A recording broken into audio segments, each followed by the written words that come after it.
한 절씩 교독하겠습니다.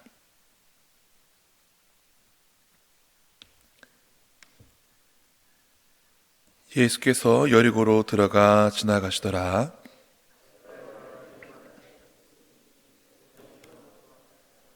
그가 예수께서 어떠한 사람인가 하여 보고자 하되 키가 작고 사람이 많아 할 수 없어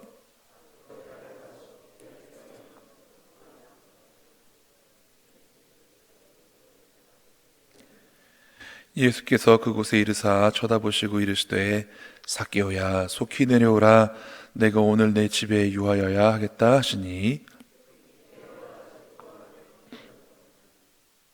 뭇 사람이 보고 수군거려 이르되 저가 죄인의 집에 유하러 들어갔도다 하더라.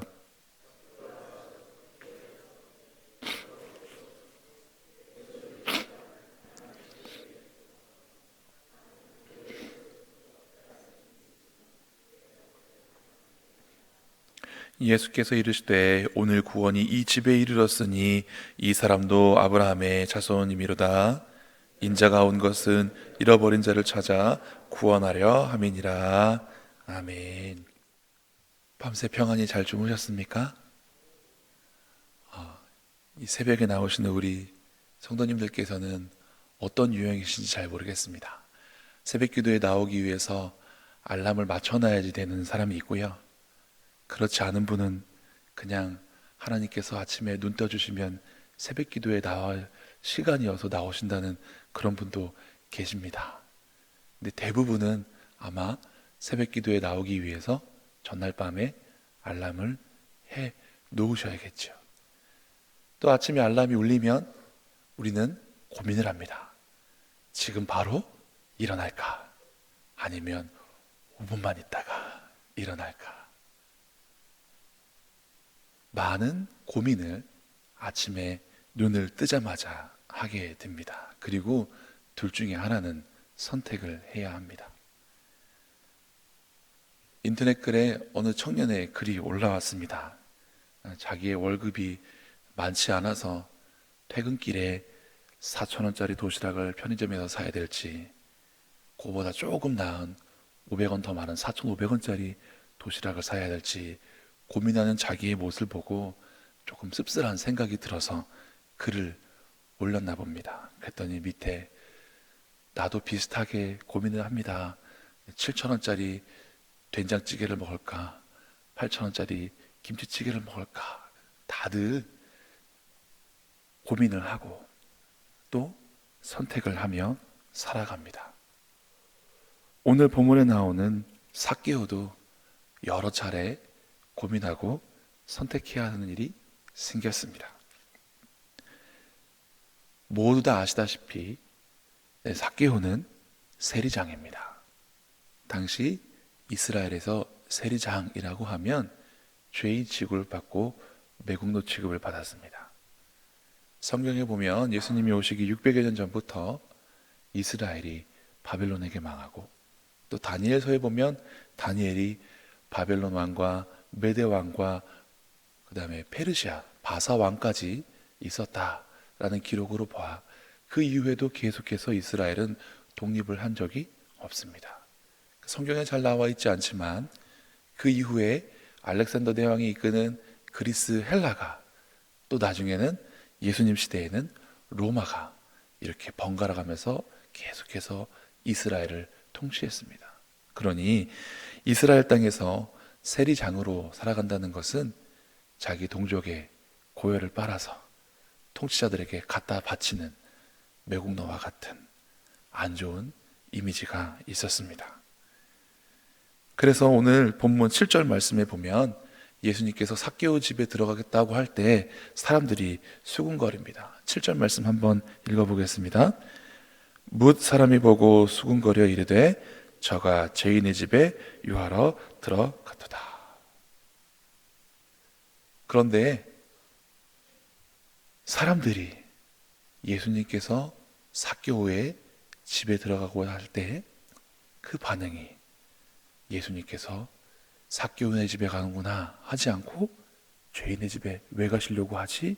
라고 이야기하는 것으로 보아서 삭개오는 이 지역 사람들한테 사랑받았을까요? 아니요. 미움받고 원망받는 존재였습니다.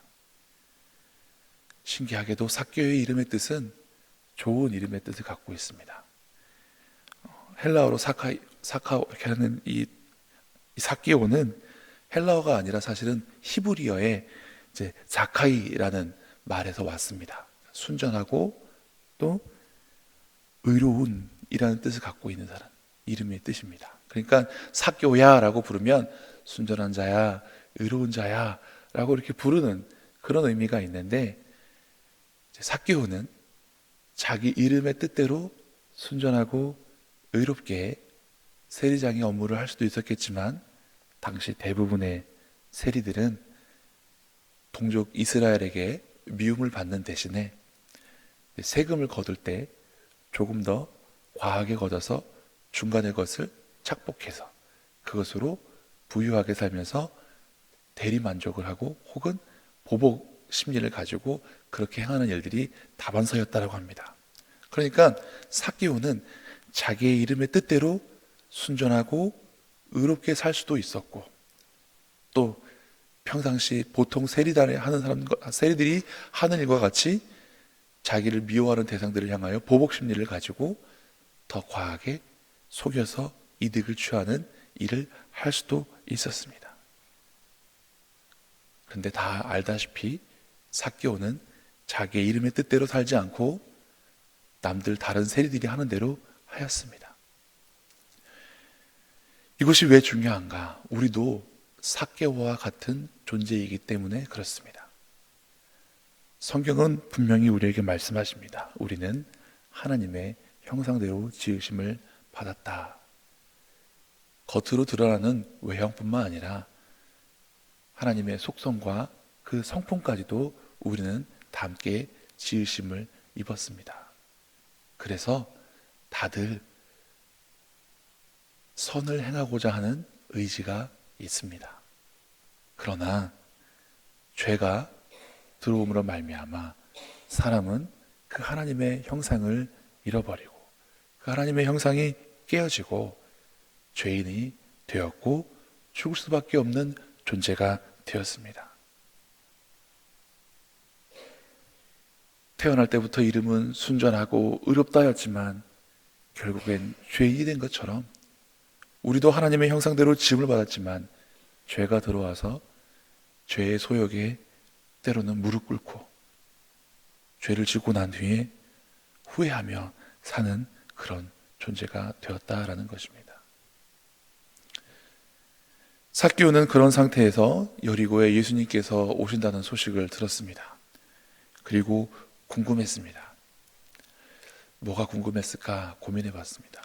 예수님은 다른 분들하고 다른 사람들하고는 다른 존재다. 그러니 예수님 혹시 보면 예수님은 나에 대해서 어떻게 하실까? 다른 사람들처럼 나를 정죄하고 미워할까? 아니면 나의 마음 위로해 주시고 이해해 주실까? 이런 고민이 있었을 것 같아요. 그래서 예수님을 보기 위해서 나아갑니다. 근데 두 가지 장애 조건이 있습니다. 하나는 사람들이 너무 많아서 볼 수 없었고, 또 하나는 자신의 키가 작아서 볼 수 없었다라고 3절 말씀에 나와 있습니다. 우리가 살아가려고 하면 선천적으로 타고난 나의 약점 때문에 힘든 일이 있기도 하고, 또 주어진 상황이 허락하지 않아서 할 수 없는 일들이 종종 있습니다. 그러면 어떻게 해야 될까요? 나는 키가 작아 볼 수 없으니 다시 돌아가야겠다. 사람들이 너무 많은데 저걸 뚫고 갈까? 아니, 사람들이 너무 많으니 저 사람들 다 미워하는데 돌아가야겠다. 이렇게 생각했을 수도 있었을 것입니다. 삭개오는 다시 고민을 하였습니다. 그리고 어떤 것을 선택했는가? 사람들을 해치고 나아갈 용기는 없었습니다. 그런데 나무에 올라갈 용기는 생겼습니다. 아마 세리장으로서 나무에 올라갔다 들키게 되면 체면이 좀 말이 아니게 될 수도 있겠지만 이런 생각을 했을지도 모르겠어요. 나는 키가 작고 덩치가 작으니까 내가 나무에 올라가는 거 아무도 신경 쓰지 않을 거야. 이런 생각을 하고서 올라갔을지도 모르겠습니다.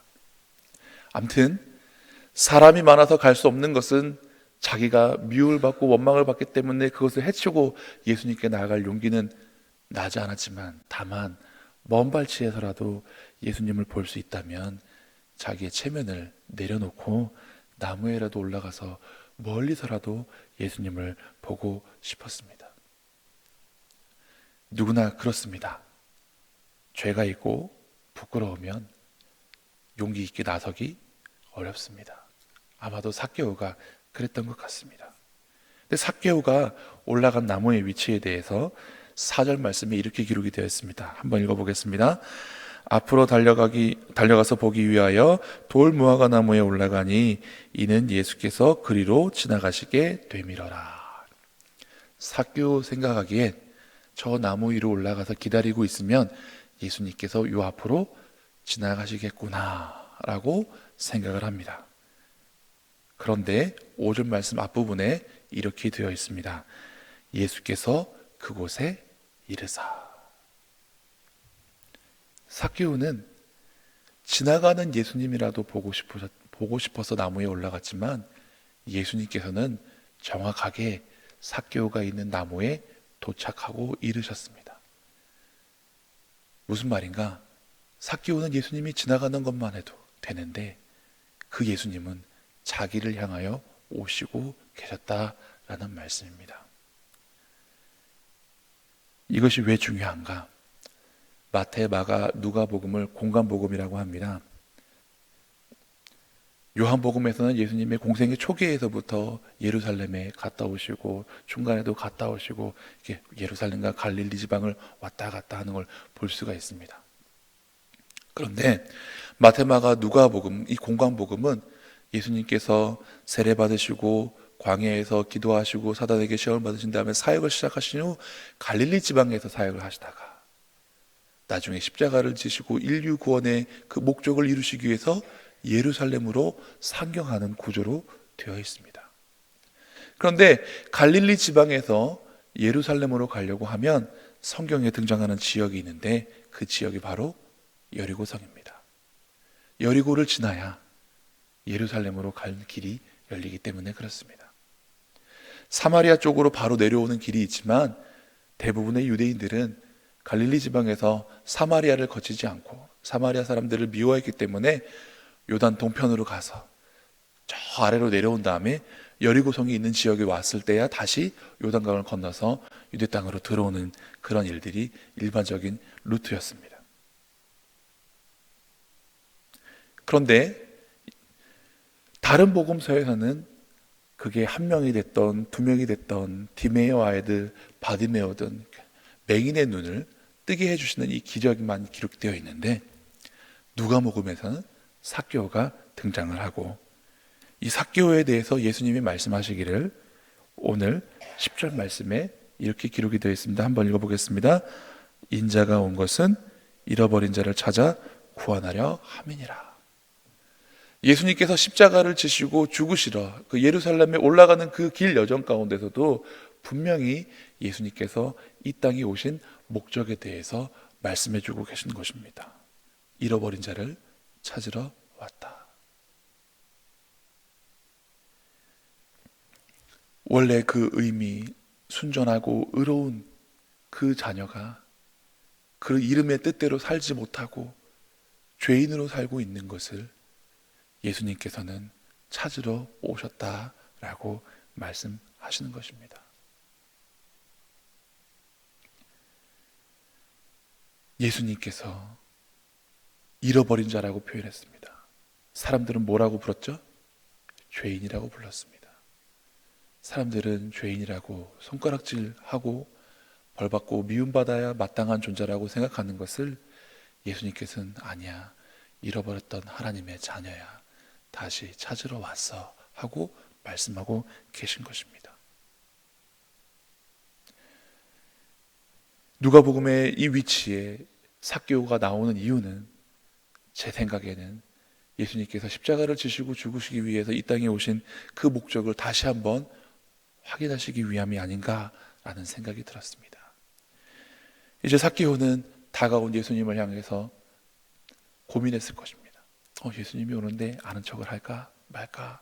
그런데 삭개오가 고민하고 있는 사이에 예수님이 먼저 말씀하십니다. 삭개오야 하고 이름을 불러주십니다.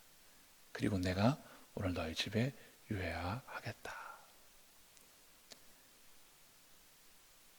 삭개오가 고민했을지도 모르겠습니다. 예수님, 제가 누군 줄 알고, 제가 어떤 사람인 줄 알고 저희 집에서 묵으시겠습니까? 이렇게 말할 수도 있었지만 삭개오는 너무 즐거운 마음이었나 봅니다. 급히 내려와 즐거워하며 영접하거늘 기록이 되었습니다. 그리고 예수님이 뭐라 말씀하시지도 않았는데, 삭개오야 너 이렇게 살면 안 되지 않느냐? 이렇게 물어보시지도 않는데, 예수님 제가 제 소유의 절반을 팔아서 가난한 사람들에게 나눠주겠습니다. 그리고 제가 혹시 속여서 이득을 취한 게 있으면 그건 4배로 갚아주겠습니다 하고 앞으로의 결단까지 이야기하고 있습니다. 여러분, 오늘 이 삭개오의 선택은 우리의 선택이 되어야 될 줄로 믿습니다. 2000년 전 삭개오에게 가셔서 삭개오야 내려와라 말씀하셨던 주님이 오늘 이 새벽에 우리에게 오셔서 우리의 각자의 이름을 부르시면서 내가 너와 함께 있어야 하겠다. 요한계시록에 이런 말씀 있죠. 볼지어다 내가 문 밖에 서서 두드리노니 누구든지 내 음성을 듣고 문을 열면 그는 나로 더불어 먹고 살리라 말씀하셨습니다.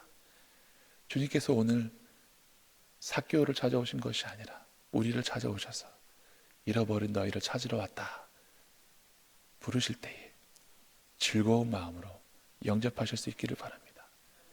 오늘 삶의 순간순간 여러 가지 것들을 선택할 때 주님이 함께 계셔서 주님이 기뻐하실 것을 택하고 주님이 기뻐하실 것을 행할 수 있는 저와 여러분 되시기를 간절히 바랍니다. 기도하시겠습니다. 하나님, 죄로 죽을 수밖에 없는 우리를 구원하시려고 하나밖에 없는 아들을 내어주신 그 사랑 감사를 드립니다. 주님, 나 스스로도 용납하기 어렵고 내 스스로 생각하기에도 부끄러운 죄인인 나를 죄인이라고 정죄하지 아니하시고 원래는 하나님의 형상대로 지은 하나님의 자녀라 잃어버렸던 것을 내가 찾으러 왔노라 말씀하여 주시니 감사를 드립니다.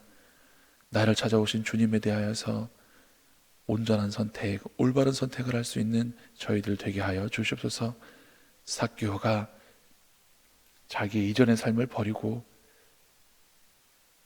하나님의 자녀로서의 삶을, 원래 자기 이름의 뜻대로의 삶을 선택했던 것처럼 하나님께서 나를 지으시고 나를 이 땅에 보내신 그 목적을 다시금 발견하고 그 뜻과 그 말씀대로 살아갈 용기와 힘을 얻어 다시금 다짐하고 노력하는 저희들을 되게 하여 주시옵소서. 오늘 순간순간마다 여러 가지 선택의 기로에 있을 때 하나님께서 기뻐하실 선택을 행할 수 있는 그런 지혜로운 자들 되게 하여 주시옵소서. 감사드리며 예수님 이름으로 기도드리옵나이다. 아멘.